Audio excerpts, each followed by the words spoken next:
Hello, hello.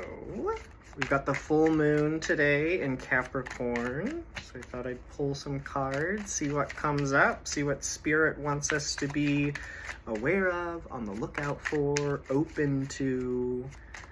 So we'll cut the deck here and see what comes up. All right, we have Temperance, Five of Wands, and the Hermit. Temperance is one of my favorite cards. It took me a long time before I felt like I really understood it.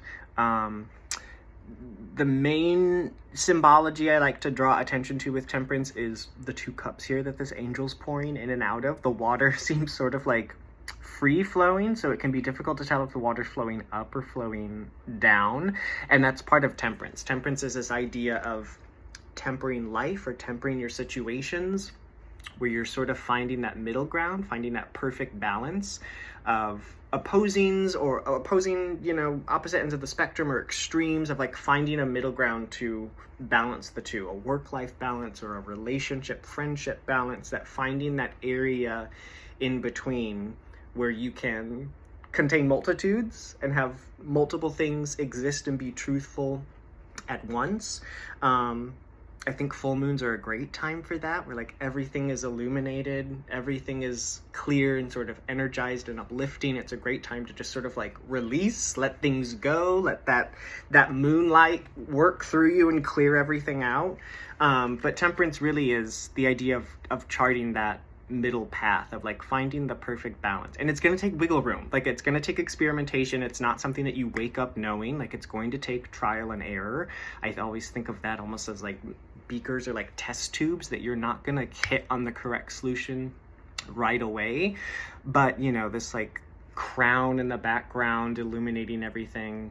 The angel has a 1 foot in the water and 1 on land, meaning that correlation between like the material 3D world and also the watery subconscious world of like you can exist everywhere in all dimensions at all times and like find something that works for you.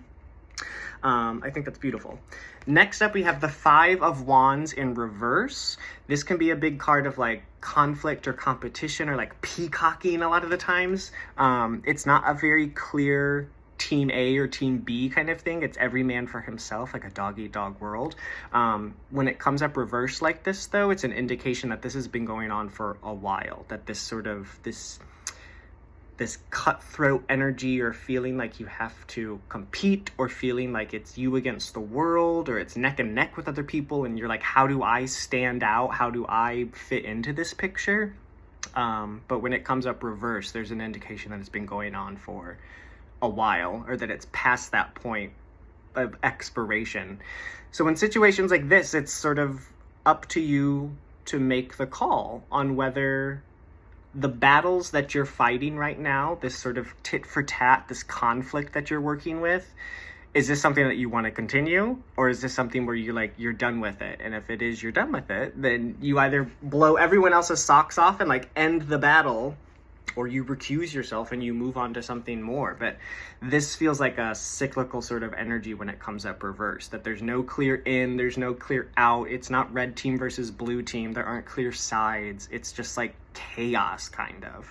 And again, it's a 5, so it's not super advanced. It doesn't mean it's really heavy or like really serious, the conflict, but it can be annoying. This feels like gnats, just like shit buzzing around your head or something, and it's like, can it like move away from the gnats or get out of the situation?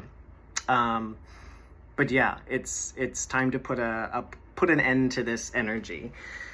And then finally we have the Hermit, and so I think coming out of here, also with the Temperance though, this is kind of a beautiful pull. The Hermit's telling you that it's time to take some time alone, to do some soul searching, remove yourself from that chaos of the Five of Wands, go into your little shell a little bit, remove yourself, take the time to consider where you are, consider what you want, consider how you're going to get it. And then the Hermit comes back out of the cave, having newfound wisdom that they're able to impart on the people around them and give to society. But definitely opportunity to find a middle ground. This feels like energy that's been going on for a while, this chaos, this conflict, this peacocking, the showboating. time to put an end to this. And I think with that, we do that through the energy of the Hermit, which is like you remove yourself from the situation, sort of put the blinders on, put the hood up, put the sunglasses on, and focus on yourself, focus on being a hermit a little bit, you know? The caveat with the Hermit is like, you also have to find the timing of that, you know, with the Temperance of finding the middle ground, that it's not like you go in the Hermit cave and never come out, that you do have to return eventually. But I think going that solitary route is what's going to help you get out of this like chaos energy. I hope that helps. I hope that message finds you when it's meant to. If any part of this message resonated with you, let me know in the comments, and we'll see what comes up next time.